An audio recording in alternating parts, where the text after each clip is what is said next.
হে hi everyone, আমি সবিতা। আমার নতুন একটি ভিডিওতে তোমাদের অনেক অনেক ওয়েলকাম। আশা করছি তোমরা সবাই ভালো আছো আর আমিও খুব ভালো আছি। তো আমি আজকে রান্না করেছিলাম মটরের ডাল আর পাঁচমিশালি ঘাটি। তো আমি এখানে তেল দিয়ে দিচ্ছি কড়াইতে। এরপর আমি আস্তে আস্তে সব ফোড়ন দিয়ে দেব ডালের জন্য। আমি এখানে 5 ফোড়ন ইউজ করছি। এরপর আদা কুচি আর লঙ্কা কুচি দিয়ে দিলাম। এরপর এটা একটু ভাজা ভাজা হলে আমি এর মধ্যে ডাল দিয়ে দেব।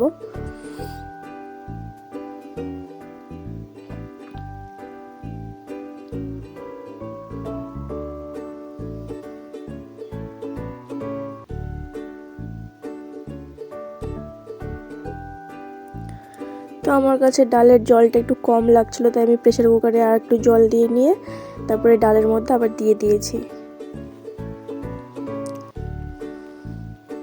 তো ডালটা ফুটে গেলেই আমার ডাল কমপ্লিট।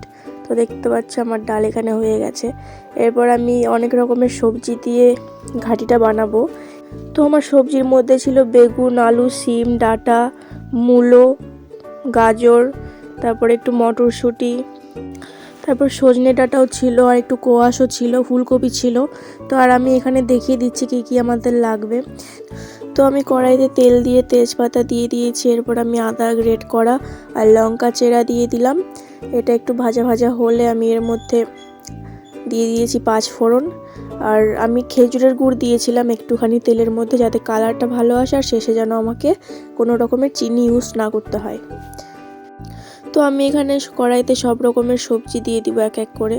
তো তোমরা দেখতে পাচ্ছ অনেক রকমের সবজি আছে, একদম কালারফুল হয়ে গেছিলো থালাটা। তো এটা একটু নাড়াচাড়া করে এর মধ্যে আমি দিয়ে দেব নুন আর হলুদ।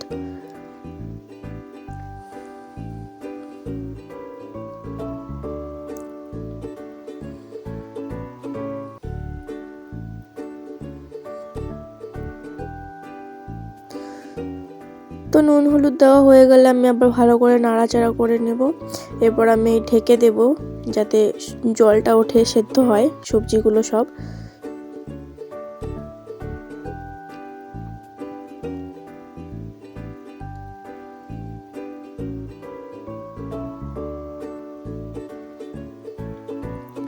তো ঢাকনা খুলে দেখছি প্রায় অনেকটা সেদ্ধ হয়ে গেছে।